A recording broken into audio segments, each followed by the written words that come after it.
The Curbsiders are now partnering with VCU Health Continuing Education to offer CE credits for physicians and other healthcare professionals. Check out curbsiders.vcuhealth.org for more information.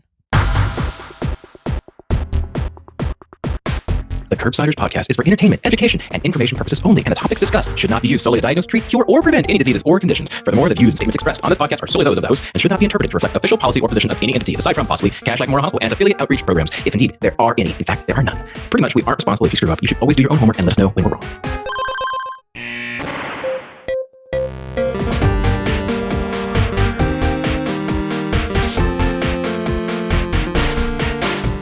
Well, Paul, we've done it. We just recorded an episode. I think it was a great episode.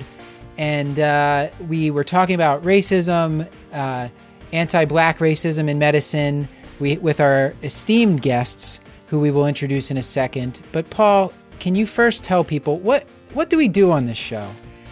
I've never been more happy to, Matt. We are the Internal Medicine Podcast. We use expert interviews to bring you clinical pearls and practice-changing knowledge. And boy, howdy, what expert interviews we have today. I'd like to actually start by introducing one of our experts who also happened to be a producer for this episode. I'd like to introduce you all to Dr. Joniqua Cesar, and I'll let her introduce our guest. Before I let her do that, I want to let you know about her. She is an incoming Meds-Peds resident. She is an accomplished health disparities researcher, and she is part of the National Working Group member of the White Coats for Black Lives Working Group. That was a lot of working groups that we got in there. So I don't know if you people had the sense of this, but she is in a working group that works in a group, but is an important part of White Coats for Black Lives. And so before I say any more unnecessary words, I'm going to throw to Joniqua to explain a little bit more about the episode and our guest. Thanks for having me. On this episode, we have a fantastic conversation with our guest, Dr. Essien. Dr. Essien is an assistant professor of medicine and health equity researcher at the University of Pittsburgh School of Medicine. His research focuses on racial and ethnic disparities and the management of cardiovascular diseases. He has recently applied this research framework to COVID-19, becoming a national expert in the health disparities that are disproportionately affecting racial and ethnic minorities during this pandemic. His work has been published in leading medical journals, and he has been interviewed by national news outlets including The Hill, NPR, and CNBC. Dr. Essien teaches us the importance of acknowledging racism, how historical racism influences clinical judgment, and how clinicians can be anti-racist. So without further ado, let's get to it. Well, Utibe, we're very excited to talk with you tonight. We're going to talk about a lot of things, but the first thing that we wanted to ask you is, can you give the audience a one-liner and maybe a hobby that you have outside of medicine? Sure. So my name is Utibe Essien. I'm an assistant professor of medicine at the University of Pittsburgh and a health disparities researcher here as well. I am a proud New Yorker and an avid Hamilton fan. I'm really looking forward to July 3rd, which is when the Disney movie comes out. And so that's probably my big hobby right now. Does that include Weird Al's Hamilton Polka? I imagine not, and you don't have to answer that. Yeah, you shouldn't. It's pretty good. People should check it out. Sorry. If anyone else wants to ask a question, please go ahead. We could probably count that as your pick of the week, too. I'm glad you got that out there. So I'll ask my usual question, though certainly I've been amassing book recommendations at a speed that is heretofore unparalleled, but I could always use more. So I think I will ask my usual question. Tell me a book that you feel like every physician should read, medical, non-medical, it doesn't matter, just anything that will broaden our horizons. Yeah, so the book, Just Mercy, has really been one that stuck out with me since I read it about 4 or 5 years ago. Brian Stevenson, the author, actually spoke at the AAMC national meeting last year or 2 years ago, back when we could do that sort of thing. And it's just a powerful book. He's a law professor, Harvard trained, who really speaks about the injustice in the legal system around race and how critical it is to get proximate to his clients. And that's just something that I've been trying to do in my practice as well, and hope that many fellow physicians would be interested in that space as well. I think he might have a TED Talk that speaks about the book if it's what I'm thinking of. Anyway, we'll put that in the show notes if it's there. In case people don't have time to read like Paul, they can watch the 20-minute TED Talk. There you go. Okay. There's also a movie now starring Jamie Foxx for those who may be fans, as well as Michael B. Jordan. So that's easier as well. Okay. Just giving us every opportunity. I appreciate that. Joniqua, do you want to ask a question? Okay. So I'd like to ask, what's the best advice you've ever received as a learner? Yeah, so that kind of stumped me this morning as I was trying to think through. So I ended up writing down, rather, the best advice I had as a learner was to tell the story. I think that was really critical for me as an intern, as I was fumbling through my notes and my labs and trying to present patients on like busy nights post call. And my attending and resident were just like, you are the most informed person about this patient in the room right now. No one else knows as much as you do, other than the patient, about their story. And so just tell us the story. And then for me, it just almost became like an opportunity to story tell in this way. And it wasn't performative, I would say, but that's something that I care about, telling stories and sharing. And so rather than really making sure I got the case right, what really stood out to me was telling the story. And I think that's changed the way that I went through residency and the way that I train my residents and interns as well now. That's great. Yeah, stories, it's like a memory palace for remembering like what the patient told you, when you put it into a narrative, kind of helps out. So Paul, we'll do some picks of the week quickly if you have one. If not, we can go on to Joniqua. Yeah, I mean, I've got one. I really struggle with this week. I was trying to think of something relevant, and then I scrapped that, and then I was just trying to think of something that I've enjoyed lately, and I realized that I've spent much of the past, 3 months probably at least the past couple of weeks, just chewing a hole in the inside of my cheek and making sure that my jaw muscles are perpetually clenched.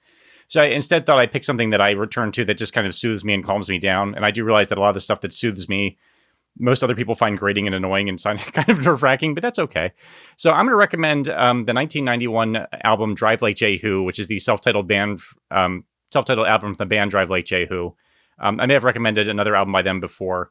So they go by different genres, whether you want to call them post-hardcore or they were sort of described as early emo. But the reason I keep returning to them, even though it's like 20 years after the fact now, more than that, I guess, is because they completely exploded the way that I thought about music. Instead of just sort of verse, chorus, verse, they seem to harness chaos in a way that's almost kind of mathematical, but still kind of raw. And it's music that I find incredibly inspirational because it just plays with structure. And yet it's really powerful without being super duper cerebral. So it's one of my favorite bands, one of my favorite albums. So I will highly recommend Drive Like Jehu for the 0.5% of you who would actually chase this down. Joniqua, what about you? I think I'll choose Homegoing by Yaa Gyasi. It's one of my all-time favorite books. It's historical fiction. It's centered on a pair of sisters. Its setting is in Ghana, and the sisters get split up. And so one ends up marrying a slave trader, and then the other one ends up being sold as a slave and makes it to the United States. And so the author just does a beautiful job of showing their family lineage throughout the years. And in the US, you see a family go through slavery, and then the Jim Crow, and then the Civil Rights Movement. And then on the side with Ghana, you see the family go through just colonialism, imperialism, and it's just really, really phenomenally done. Utibe, do you have a recommendation? So Joniqua's just reminds me of the fact that my copy of Homegoing is sitting on like Delta airline flight 370. No. I left it in the freaking back pocket, so that hurts a little bit. But it's wonderful. I'm really looking forward to being able to get another copy. My pick is going to be Throughline, which is this NPR podcast that started, I think, last year, and I just came upon it. I was a history major before switching over to pre-med in undergrad. And so this podcast beautifully goes through stories back into history. They did an interesting episode this past week on the police system and kind of the history of that in our American society. They did a podcast on masks, the history of masks, the history of the 1918 flu pandemic. So it's been a really cool one. They're about 20 to 30 minutes, and I'd recommend it for other history nerds as well. Well, I'm going to skip a pick of the week because of time, and I'd like to start us off here. But before we get to that, we did want to say that as a Curbsiders community, we stand in solidarity with the Black community, and this episode is made in memory and in mourning of George Floyd, Ahmaud Arbery, Breonna Taylor, Tony McDade, and too many others who have been prematurely murdered as a consequence of racism and police brutality. We acknowledge that this is an ongoing problem and not new, and that clinicians are reluctant to talk about the effects of racism and anti-Black racism on our patients and society.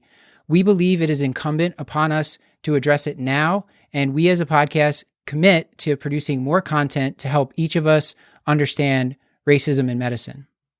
Yeah, I think I'd like to start with that point. So I know something I've seen a lot and something I've probably said a lot is you sort of struggle with finding the right words. So, you find a hard way to sort of discuss what's been going on lately. And so instead you might sort of revert to silence. And I think I'm probably guilty of that. And I often think about sort of how could I possibly discuss this with my patients in a way that feels appropriate and gives them space to talk. And I feel kind of stymied a lot of the times. And that's probably just another way of saying I don't feel comfortable talking about it, if I'm being perfectly honest. So I guess I would start with the question to you, why might clinicians be uncomfortable talking about race, and why would they be uncomfortable talking about its possible effects in medicine?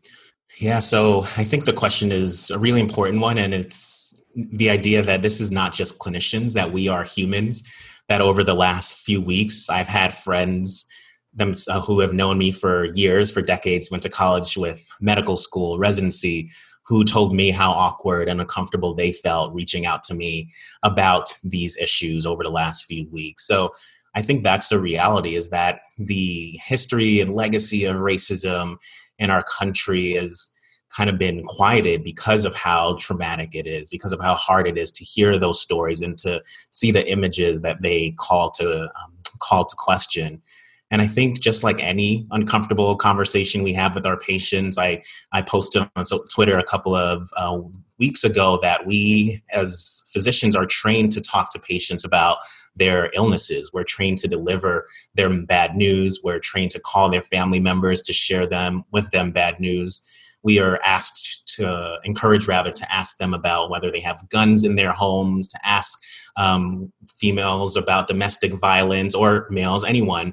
We're trained rather to ask these really hard questions. And there's no reason why discussions around race and racism should be any different. And so I'm hopeful that in this conversation and conversations that are really being spurred by the national conversation, that we can really prepare ourselves as physicians and as learners to have these tough conversations with each other as providers, with our patients in particular. Because our patients are really struggling with this just as much as we are. I think another question I might ask is that, I think this sort of the touchstone for this particular conversation is actually about anti-Black police brutality. I feel like that's sort of what sparked this national conversation largely. And I wonder if you wouldn't mind talking about perhaps the national mental health burden on Black Americans of just about hearing about these events, and is there trauma associated just with these discussions? Yeah, so one of my good friends from residency, Athene Venkataramani, who's a professor and health economist at the University of Pennsylvania, published this paper in The Lancet 2 years ago now to really show that not just the police killings happening in one's community, but even national conversations like these about police killings have a significant impact on one's mental health, both at an acute kind of more recent related to that event, and even downstream. Other data have, and I think we can probably reference these, have shown the impact of police killings on young children, on younger people as well as older populations. And so I think it is important to think about that, not just the actual killing itself on Black communities, but thinking about the mental health burden. You can think about how discrimination on an everyday basis, or from hearing stories like these, influence other health outcomes such as hypertension and other cardiovascular risk. And again, just having conversations like these on a continuous basis, wondering when it's going to happen to us, wondering, like is going on a national conversation right now, how do we respond when there's other pandemic going on in our society, is really quite difficult. Okay, so now that we've established that it's important for all of us as clinicians, to be talking about racism in our clinical and non-clinical settings, can you give us a broad overview of what health disparities and racism in medicine refer to? Sure. So I'm a health disparities researcher, as I mentioned, and health disparities are really the difference in care received by one group compared to another, and in this regard in healthcare. Racism, I would say, is one of the factors, one of the drivers potentially of disparities that we see in health. Racism, or the discrimination or bias towards a group based on the idea that one group is superior to another group. We've seen influence so many factors, not just health. We've seen it influence education. We've seen it influence housing and politics and policy. And again, I think it is important to make that distinction and show that racism is a potential driver of health disparities, but these are two different buckets that we should be thinking about exclusively. Yeah, I think that's a great point. And I guess I just wanted to add to just what is race, right? The definition that we use. And race is really just a social political construct. There's no true biological basis, but it's driven what Dr. Essien has referred to as just racism, this idea that one group is better than the other, driving health outcomes. As a medical student, when we're preparing for board exams, of course, like we're all familiar with using UWorld and different prep questions. And one common occurrence was just seeing how race would be a buzzword in these situations and how it could be a risk factor for something. For example, you could come across a clinical vignette with a patient who was noted to be Black and then is trying to get you to identify that there's a risk factor for asthma. But they're not acknowledging the historical context of that, not acknowledging that racism has made it a risk factor for them because they're more likely to live in environmentally toxic or like polluted environments and more likely to have exacerbations, which lead into premature death. And so we really learn it in a vacuum and don't truly wrestle with what race is and how it influences health. So, and could I ask you, since we're on the subject of definitions, could I ask you to sort of compare that with this concept of white supremacy? I think sort of when you think about white supremacy, not when you, how about say, we'll put this back on me. When I think about white supremacy, I have very specific visions of sort of neo-Nazis and sort of this far right. And there's a very sort of these fringe movements are what I think of when I think about white supremacy. Is there another context in which that can be thought about? Yeah, so that's a great question. I think that a lot of people do have this idea that white supremacy is people donning the KKK outfit and going to protest and being a part of the alt-right. But white supremacy is so much more pervasive in our society than that. It's laid the foundation for structural racism. You know, it's this idea that we have this particular group, white people, and their existence and their ideas and their beliefs and their actions are superior to people of color. And we assign value and all these positive traits to white people, whereas for Black individuals, we see them, even in the clinic, we refer to them sometimes as being lazy or unclean or criminal, among other negative stereotypes. Are there any other phrases or terms that you think would be helpful as we go through this discussion that you wanted to highlight? I think that when we're talking about structural racism and white supremacy, we acknowledge that they result in these health disparities and we want to be champions for health equity. But I think that you have to discuss those two factors. If we really want, health equity, which would be the assurance of the conditions for optimal health for all people.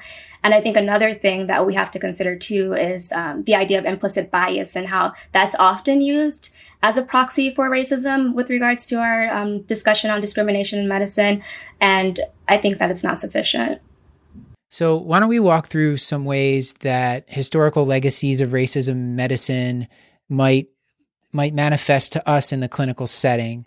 So Utibe, can you tell us how should we approach like certain metrics that are based in race? GFR is one that comes to mind. Can you talk a little bit about that? Yeah, so there's kind of been this idea of pathologizing race versus racism. This idea that Black race isn't associated with fewer medications, isn't associated with poorer health outcomes, but it's actually the factors that lead to discrimination in those who are of Black race.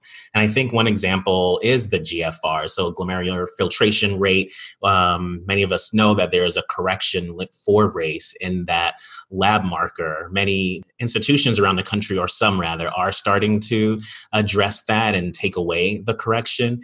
But till today, there still is a correction for Black race based on the idea that Black individuals have higher muscle mass. So whether you're a white weight bodybuilder or someone like me who hasn't hit the gym in the last 3 months because of COVID, those corrections are still going to be there.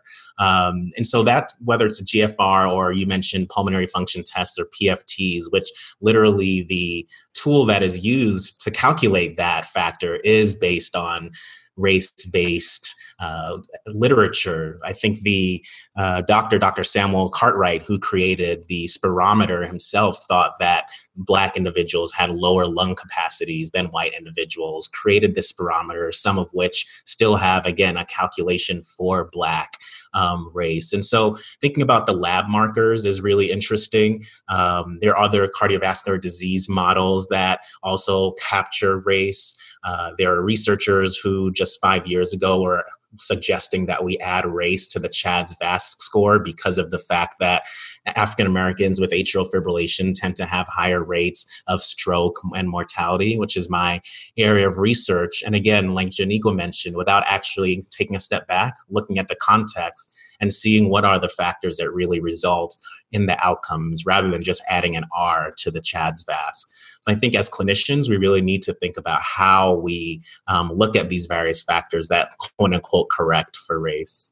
So I want to make sure I'm getting the point correctly. It's a lot of these factors are either just not real, or maybe there's social determinants or structural racism that leads to these disparities. And just by blaming it, by just putting the R, as you said, in whatever tool we're using, it just kind of papers over the fact that all exists, and we're just ignoring these upstream factors that are causing these downstream effects.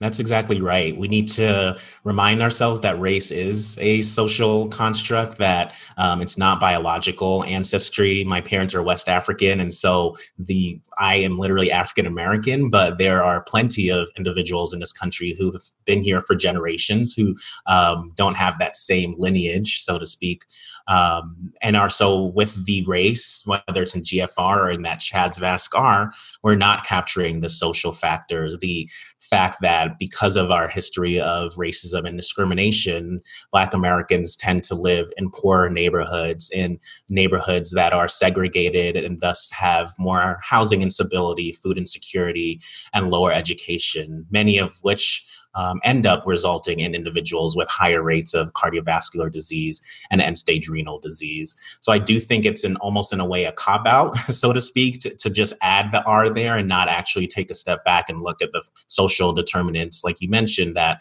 are really driving some of these racial differences. What about with medications? Can you speak to specifically like the DOACs, the oral anticoagulants? Yeah, so that's my area of research. So I love talking about them. Convince all my interns to start a patient on DOAC, for better or worse. But so it was really interesting to think about these medications that came into the market about 10 years ago and have been shown to, over the last 10 years, have improved outcomes in individuals with atrial fibrillation for stroke prevention compared to warfarin, which for the last 30 years has been the standard of care. And so the reason that I got into it was really trying to understand, okay, there's this new drug in town, who's actually getting access to it, and why or why not, and specifically looking at whether there are racial differences in access to these medications. And so we published a study, one study back in 2018 that looked at a large atrial fibrillation registry of about 12,000 patients and saw that Black individuals were about 37% less likely to receive anticoagulant or the newer anticoagulants, DOACs, compared to white patients. And once we adjusted for some of the social factors, so insurance and income and education level, that difference went away a little bit, but they were still about 20% less likely to receive DOACs. And we repeated a similar story in a Medicare beneficiary patient group. So this was about 40,000 patients with Medicare insurance. So we can kind of get away from the insurance issue. And again, the similarities were striking, how about 20 Black patients were about 20% less likely to receive DOACs. So it's really been interesting to understand, okay, some of these social factors that we tend to believe are responsible for why patients aren't receiving drugs. Maybe it's because they don't have insurance, they can't afford that copay. Maybe they didn't know about the drug, they didn't know to ask their doctor about it. Maybe they didn't have a cardiologist who are more likely to prescribe these DOACs compared to us internists. When we controlled for all of those typical and traditional social factors, we still saw a racial difference. And that, I think, leads perfectly into our conversation today. Is there bias? Is there discrimination that could potentially be playing a role in the use of newer medications like DOACs in our patients? I know this might be an impossible question. If you're, I'm a physician, I'm seeing patients. Do I need to just stop and ask myself, why am I treating this person the way that I would treat every other patient? Is it, I don't know if I'm phrasing it right. It just like, is there any practical way we can short circuit this if it just doesn't seem, because I know that everyone wants to do good by their patients or do right by their patients. So it just doesn't make sense why this would be the case. Like, yeah. So for me, it's all about making the right choice, the easy choice. I think whether it comes to DOACs or it's the newest lipid medications and new diabetes medications, which cardiologists are trying to steal diabetes from us, but darn it, we'll hold on to it. That's true. I think we still need to figure out how to make the right choice, the easy choice. And so I don't believe that starts with you and I having a virtual Zoom conversation with our patients and asking them, why aren't they on this newest medication? It's way higher than our level. It goes back to why DOACs are $500 a month compared to warfarin that's $5 a month. Yes, even if I have a supplemented copay, I may feel a little bit more comfortable paying that, but if I don't have to, why should I? And so that plays an important role. The fact that there still are certain medications that require prior authorization. And again, making the easy choice the hard choice. If I have to go through hoops to prescribe DOACs for my patients, why can I just prescribe warfarin? They're doing okay on it anyway, right? And so it's a lot of these conversations that we can't have with every single patient, with every single condition, with every single drug, that if we do find a way to make the right choice, the easy choice, we'd, I think, be able to deal with some of these disparities we're seeing as well. I want to ask you about a paper of yours that made my tummy hurt when it first came out. I mean, a lot of them do, but specifically the one looking at residency clinics versus attending clinics, and I think in terms of utilization and prescribing patterns, and then even sort of the performance measures that kind of come out of that. And I just, it was a lot to take in, and sort of it just made me think a lot, which hopefully was the point. But I wonder if you wouldn't sort of review your findings there and sort of talk about what you found and sort of what we might do with that information. Definitely. So tummy pain is not the typical response that I hope to get when people when people read my research, but it's a compliment. I promise you. Yeah, no, any bodily response is usually good. Right. Exactly. So that paper was 5 years in the making, and as a primary care resident, I was really struck by how incredible my preceptors were at managing their patients. They just seemed like they had it all together. They knew the latest screening guidelines. They knew when to give medications. They knew how to have the hard conversations with their patients. And as I was going back and forth between the ICU and primary care, I felt like that wasn't possible for me to do as good a job as they were doing. My clinic is in Chelsea, Massachusetts, which for those of us who are holding on to Boston COVID news, has actually been one of the hardest hit towns with COVID-19 around the country. It's a largely Spanish-speaking immigrant population, and unfortunately really has borne the disproportionate toll of this pandemic. And I really worried that not just me and my clinic, but my colleagues who are also at other community health centers, how are we providing the best care to our patients who this was their only source of care for a lot of them. You know, it was the hometown clinic. It was in their community. Our residency tried hard to really put these community health centers in a place that was easily accessible. And so wanted to learn more about how our outcomes looked as residents compared to our attending colleagues on preceptors. And it took 5 years because of how hard it was to get that data. We needed to really find who the resident patients were more specifically. And again, kind of look at some of the quality measures that we looked at, which included cancer screening in our study, as well as kind of traditional risk factor screening, such as coronary artery disease and diabetes. And unfortunately, like you mentioned, Paul, we found that our resident patients were doing poorer on both the coronary artery disease and diabetes screening, as well as the cancer screening outcomes compared to our attending patients, which was a striking difference and not what we wanted to see or hear. But even taking a step back, I think the really critical finding in that study was how different our patient populations were. So resident patients were more likely to be minorities, higher racial and ethnic minority groups. They were more likely to be non-English speaking, more likely to be uninsured or have Medicaid as their primary source of insurance, and more likely to be living in poverty.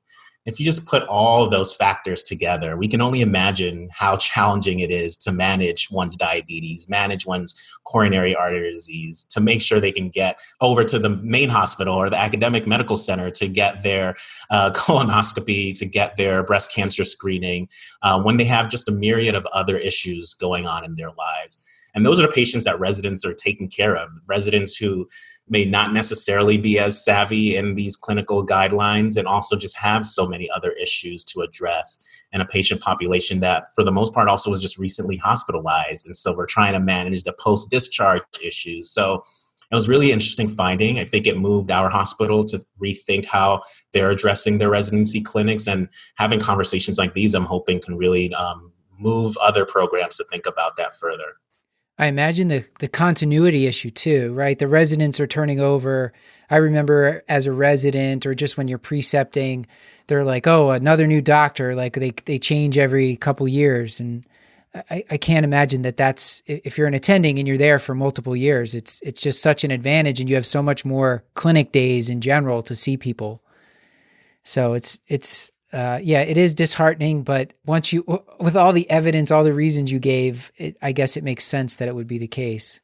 Is there any other clinical outcomes that you wanted to talk about? I know we have some other areas to speak about here. Is pain one of the ones that you wanted to get into? Yeah, so pain is a really important one. I threw on a John Oliver episode a couple of years ago, and saw that he was doing an episode on health disparities. And I was like, here we go. He's going to talk about DOACs. He's going to talk about residency clinic. Obviously, he did not. But he did talk about my papers. Yeah, exactly. I was so ready. But he did talk about pain, which I think is the one that really impacts people. Thinking and seeing that back in the year 2000, a paper came out that showed that Black individuals presenting with long bone fractures were less likely to get pain medicine for that fracture compared to white individuals. Or a study that came out just in 2016 that showed that of these individuals that they surveyed, including first-year medical students still thought that Black individuals had lower or less sensory nerve endings or thicker skin than white individuals.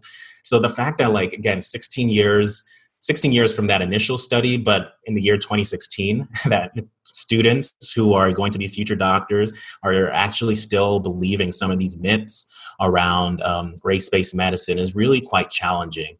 You know, the opioid epidemic has been hitting our country in a pretty powerful way. And being in Boston a lot for training, a lot of my preceptors and mentors studied this space. And I was really struck thinking about those responses to the opioid epidemic. And one of the most striking comments that somebody made was that, Black race was actually protective of the opioid epidemic. So Black people, because doctors weren't prescribing them opioids, were actually benefiting in this moment. Wait, I'm sorry. Where did they say that? What? So I'm not the only person to hear this, but this is... Was this just someone on Twitter? These have been tweets. These have been comments and reported in New York Times and editorials. Hopefully we can find them. But this is what people believe and thought. It sounds like, Paul, maybe you've seen that. Yeah. Yes. I have nothing to add. I'm flabbergasting every single time. And so it was really... I was shocked to see that, and I think many of my colleagues, friends, whoever, Black or white, were shocked to see that as well, because that's probably what people think, right? In 10, 15 years, maybe we'll see that, actually, DOACs weren't the best medication, and we shouldn't have been prescribing them for everyone. But I don't think that's the way to respond to this. I think we need to ensure that everyone has equal care, whether it's related to my research in cardiovascular treatment or pain treatment, or the response to pain treatment right now in the opioid use disorder. Who is more likely to receive buprenorphine in this moment is really quite critical for us to be thinking about. I want to be respectful of time, and I know that there's been much discussion about this already, but I feel like this has to be the place to ask, and we can certainly cut this out, Matt, if you don't think this is the place for it, this feels like the time to talk about COVID a little bit too, right? Like I feel like in a lot of ways that this country and has sort of failed the stress test of COVID and its response to it has sort of highlighted a lot of disparities that exist. And I just wonder if you wouldn't mind talking about that a little bit. I've seen some tweets. I know that you have a paper that sort of looked at it too. So I'd love to hear your thoughts on how COVID has sort of highlighted some of the racism that we can see. Yeah, I think that's exactly right. It's someone said it perfectly. Said it's drawn a sharp focus into the health inequities in our system, and I think it starts with what we're talking about today: racism. You know, racist policies, racist systems are the reasons that Black individuals, like I mentioned earlier, are living in neighborhoods that are more densely populated. It's the reason that Black individuals are both the essential workers, or more likely rather to be essential workers in this moment, but also more likely to have faced unemployment once those numbers started to come in. It's the reason why they are food insecure and they don't have the ability to store months of food in their homes, as we saw early on in the pandemic. But we're having to go out to the grocery stores every week or as often as they needed to. The reason that Black and brown individuals had poor access to healthcare in the first place. The 27 million Americans that are uninsured right now, or a higher proportion of them are Black and Hispanic. And so when we were asking patients to ask your doctor about your symptoms, well, who was their doctor? How are they able to actually do that?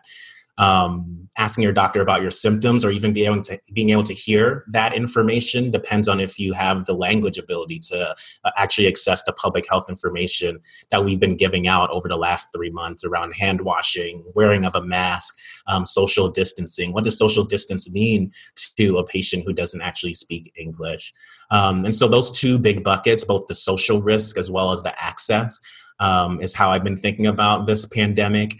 Access goes beyond health insurance. It goes to where the testing sites have been right now. You know, there was a report that came out that showed that Texas, the testing sites in Texas were more likely to reside in majority white neighborhoods compared to the minority neighborhoods. And that's not just Texas. That happened in Wisconsin, and that's happening in Chicago as well. And so it's such a huge issue. It goes way beyond us in clinics seeing a patient with COVID-19 rather. It's really some of these structural issues that we need to be thinking about in this moment. And again, goes back to way before we were doing podcasts about COVID-19 or race, but the policies and structures that have been in place in this country that have really solidified the fact that unfortunately Black and Hispanic Americans in particular have poor access to care in our country than other groups. Yeah, and I think that certainly that what's been going on with COVID has just really fueled a lot of what's happened in the past couple weeks here, and prompting, as you said, prompting us to be doing this podcast, and you to have been on so many podcasts recently talking about these very important issues. I do want to talk about what it would look like for us as clinicians to be advocates and to address issues of racism in medicine. So maybe we can start with Joniqua. What do you think residents and attendings can do to support Black trainees in the wake of the anti-Black violence that we've seen in this country? I think that ways that we could support Black trainees during this time is, one, just acknowledge what's going on. You know, residency can be a really stressful time in general. And then on top of that, we have like the trauma, like we talked about earlier, of just seeing these images and having these discussions outside of the hospital, outside of the clinic. And that can be really difficult. And so just for the upper levels and different attendings to be able to just acknowledge what's going on and offer ways to support and help, whatever tangible ways that look like within their own institution or within their own team, would be especially helpful during this time. And then I think generally too, a lot of people are cautiously optimistic. You know, this has been going on, but finally we're able to name racism in medicine, and that's encouraging. But we want to see like actual action take place. And so not just, you know, posting a hashtag Black Lives Matter, but doing something about it in terms of helping with, you know, URM recruitment, or joining local efforts with organizing regarding, you know, police brutality, and seeing how you can actually step up and take action to help people right now. Utibe, anything to add to that? Anything specific you've done with your team and your trainees? I heard you on some other shows talking a little bit about that. Any tips for people that are in the hospital right now or just in a clinic working with the team? Yeah, so these last few weeks brought to bear for me what happened 5 years ago. The phrase "I can't breathe," as we sadly know, isn't new. Eric Garner was the first in this situation to have those as his dying words. Back in New York, in my hometown, he died at the hands of the police, and I would walk back into the hospital the next day after hearing his story, after watching his video, which is the last one that I've been able to allow myself to watch of these horrible scenes. And there was silence. We started the conversation talking about looking for the right words to say, and that was the title of a paper in my journal rather than that I wrote. That it felt like I was looking for the words to know how to tell others that I needed something more, that I couldn't just walk into work, business as usual, and pretend that nothing was going on outside. That was around the same time that White Coats for Black Lives and some of these other movements started to really grow. And I was really proud to see medical students lead a lot of those forces, but I was really disheartened to see my faculty and preceptors and colleagues not be able to find the words to say. So fast forward 5 years later, I get back on the wards for the first time in about 3 months, literally the day after George Floyd died. And it almost felt like there was a reason why I was on the wards with a Black medical student, with a Black intern.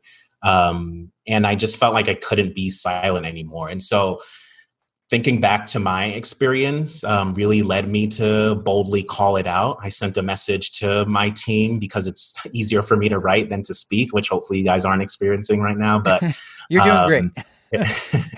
And just let them know that I was there for them. Let them know that my experience in intern or residency, rather, I wasn't going to allow that to happen again. I was going to try to avoid the silence. The next day, I again mentioned it prior to rounds, rather. I mentioned that I thought it would be meaningful for us to discuss it with our patients as we saw fit, but that no one should feel forced to have those conversations. And like I said, it wasn't just for the Black members of my team; it was for all of us, I think, to really know that this was our lane as well, so to speak. And that if something is killing people, just like hypertension is, diabetes and obesity is, we as physicians should be able to think about that issue critically as well. I think part of the point you're making there is that this is not just a problem if you're Black. This is all of our problems, and all of us need to do things to address it. And I think now there's momentum for that right now. It's been really heartening to see. And I mean, I would say that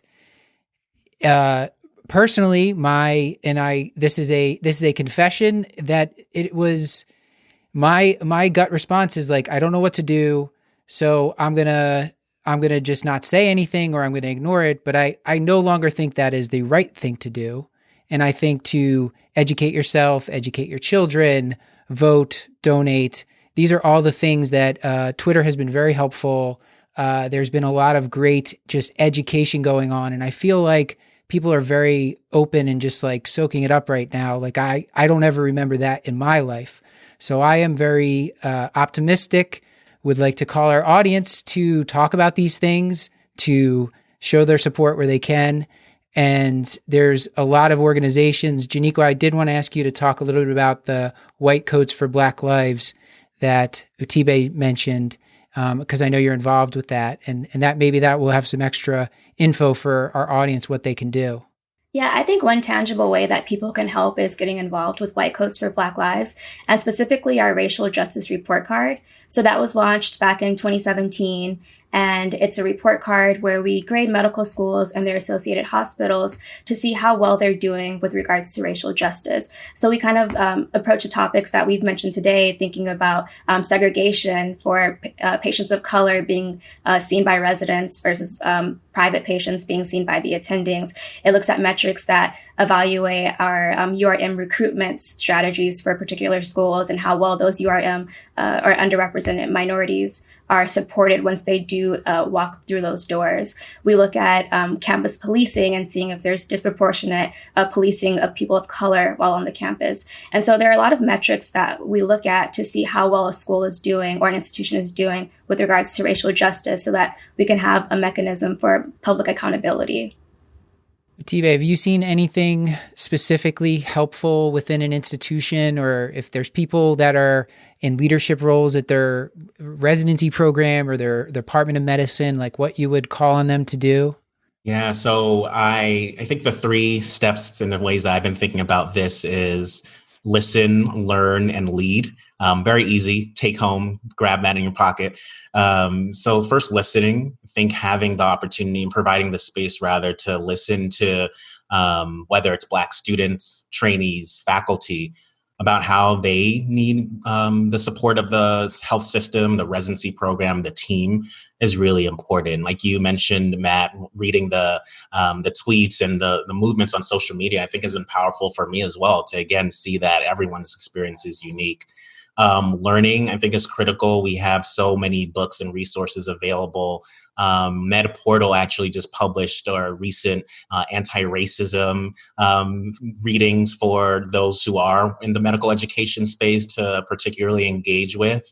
And then leading, I think it's not just up to the trainees and the residents, though it's been so powerful to see their movements. But it is up to leaders to kind of step up to the plate, so to speak, and take advantage of the momentum that there is right now. Perhaps this is the opportunity to start to invest in offices for diversity and inclusion, offices and centers for research and health equity, for research and racism, which, as we've learned, are 2 different and distinct issues. So I think that those are 3 critical steps. I was really proud of my residency, back with the story that I had told you around Eric Gardner, that we were able to start up a social justice interest group, which now has been known as a social justice community and advocacy group, which is really doing powerful work and bringing in speakers for noon conferences and grand rounds, and really incorporating a social justice mission into our education space. So that's not just a little elective that folks who are interested can get into, but it's really embedded into the programming. And I think this is a critical time to start thinking about that right now. Obviously, the structural changes will be the big drivers here, and I think are obviously very important things to focus on. But we all sort of work as educators and teachers, especially in the clinical setting and at the point of care. And I'm wondering, with your expertise in sort of health disparities and racism medicine, what does it look like when you're just teaching at the bedside or in the clinic and talking to your trainees about what to do about that, and what does that look like specifically?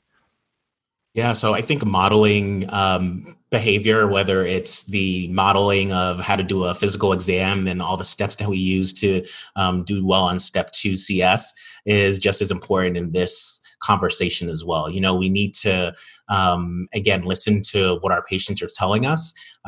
They will tell us about their medications. They will tell us about whether they're adherent or not. We've really tried to stay away from the language of non-compliant or non-adherent. I guess even taking a step back, I'll say that labels matter and language matters. The patient who is just a frequent flyer, or some of these other phrases that were so commonly used in the medical sphere, I think should be taken out. And we should, whether it's a resident or a medical student, make sure that we're calling it out and really modeling the right language. Modeling why our patients aren't able to do certain things. Why have they been readmitted a number of times? Why does it seem like their A1C continues to be elevated despite the what we're giving them? And thinking about, like we've been talking about this time, why and how race might play a role there. So I've been thinking a little bit more critically about it and learning from others as well. Learning that it's not just, oh, they didn't go to high school or college, oh, they don't have a job, but thinking about the structures that actually influence those. We can't do this at the bedside, but I think we can use our power as physicians to start to advocate for issues, whether it's in our local communities or at a national level, advocating for better health for our patients. In the same way, again, that we advocate through prior auths for them to get the best medications that they can get, I think we should advocate for the communities that they live in to be as healthy as they can be. So again, it's a little bit removed from the bedside, but I'm hopeful that a lot of our conversation today showed that we, as the folks who are sitting in front of the patient, are not necessarily the problem. Unfortunately, there is a long history and legacy that has caused a lot of the problems that we're facing today. But by calling it out and by being thoughtful about some of these structures that are in place, I think we can start to make differences slowly but surely. I think we're probably at the point we need to ask for your take-home message for the audience. So, Joniqua, did you have a specific take-home message? And then we'll go to Utibe next. Yeah, I guess I just have two main points. One, just do the work. There's so many resources out there. Read. Just like we read JAMA, the New England Journal of Medicine, just like we read all these prominent journals.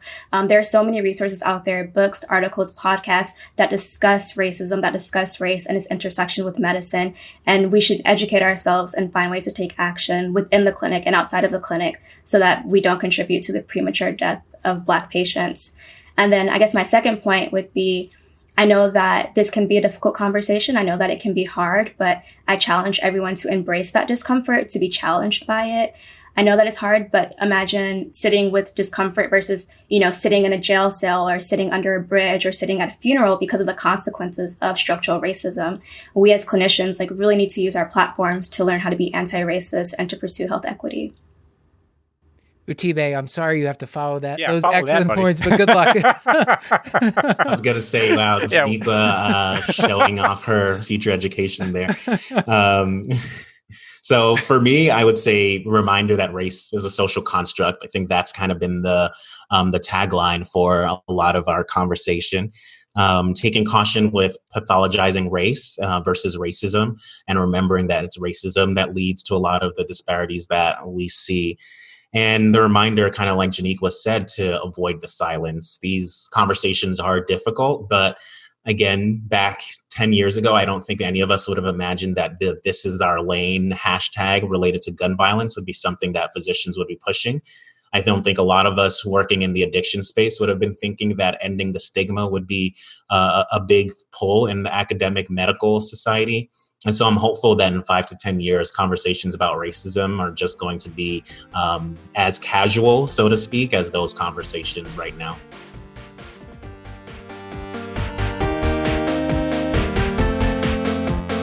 This has been another episode of the Curbsiders, bringing you a little knowledge food for your brain hole. Yummy. All right. Get your show notes at thecurbsiders.com/podcast and sign up for our mailing list at thecurbsiders.com/knowledge food to get our weekly show notes in your inbox.